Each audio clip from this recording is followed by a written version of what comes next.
Deja Kelly is a lot of things.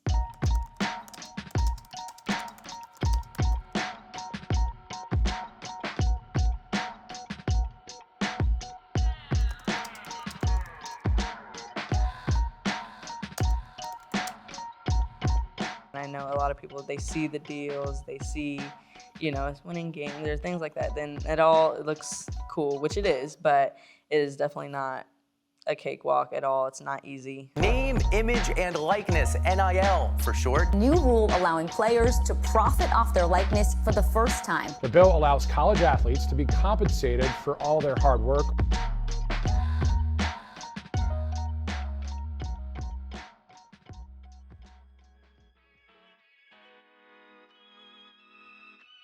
I think a pivotal moment for me, probably March Madness, my sophomore year, and in the game we played South Carolina in the Sweet 16. I would say like that stretch and specifically that game, for me to perform at such a high level on such a big stage, kind of changed the game for me within NIL. I think, before that I had some deals. After that game, a lot of things changed for me. 2 weeks after, I got a deal with Forever 21 and Sports Illustrated.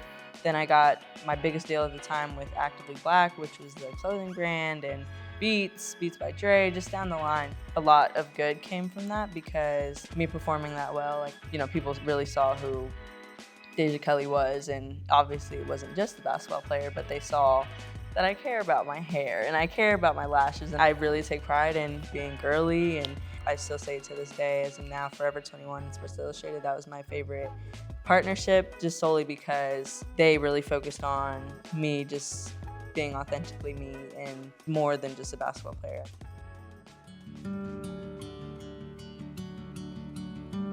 When I first started playing basketball, my mom was the coach, and eventually she started a team for me. Once I really started to get serious about it, she kind of saw that I wanted to make goals for myself and kind of just really take basketball deeper and really just put all my focus into that.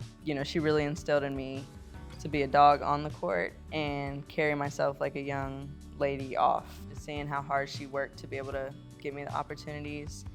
Sometimes there was time we didn't really have all the money in the world to even pay for bills. We would fundraise. It would fundraise on the side of the street, like selling water bottles or things like that. And I remember even getting my braces. We couldn't afford them at the time, but I really needed them. So she found this foundation. It was like a scholarship. I just had to write an essay, and me growing up seeing that, that's kind of how I take everything now. Nothing is acceptable if I'm not giving my 100% or trying to make things happen. If something doesn't work, I find an alternative. A lot of the things that I do and just how I kind of maneuver through life really was because of her. I mean, she's my manager, she was my coach, she was my trainer, she was really a lot of things. She's very ambitious, and I get that from her, but her continuing to make sure that I'm put in the best position in all aspects, and especially where I am now in North Carolina. I think once I took my visit to North Carolina and just knowing that I was gonna have all the resources and all the help and tools that I needed to be the sports broadcaster that I wanted and become the pro basketball player that I want to, and just a lot of things down the line. But something that I actually was talking to my coach about the other day is she got asked a question in some interview, and she described me as courageous. And I hadn't ever really thought of myself like that. Obviously I know the things I do, but I thought that was a big word that stuck with me because going to North Carolina was a courageous decision for me. They were not that good. Women's basketball was barely talked about.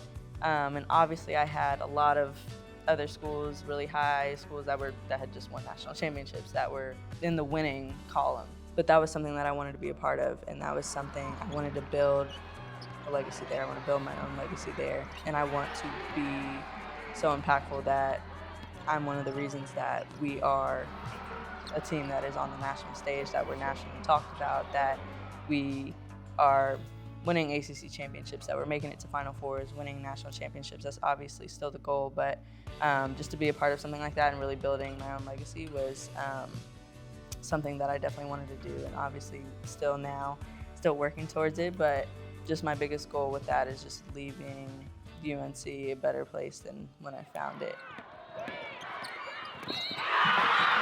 Going to the Sweet 16, my mom came to Chapel Hill that week before we left just to kind of, spend some time with me, and she went on Franklin Street to one of the bookstores, and they only had men's basketball Sweet 16 shirts. And she was like, oh, absolutely not. So she immediately made calls and blasted them on Twitter, and it's people might see it as, oh, she's just, she's doing too much or anything like that. And I'm like, it's completely necessary because, again, when I came to the school, I knew that there had to be change. This is something that is important to me. I value the equality. I value empowering women and making sure that we are also getting what we deserve. And we had a great season that year.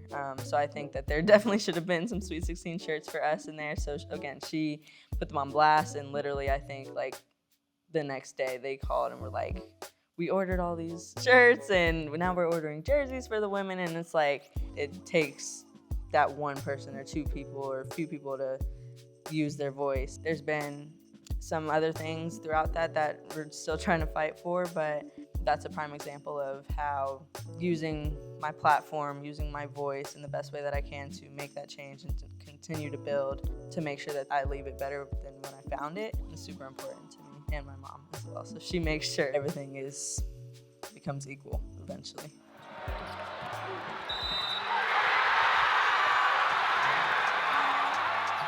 The criticism is loud, and especially with NIL, the criticism is louder. The criticism, it has to motivate me, I think, because I know that people are going to talk regardless with whatever I do.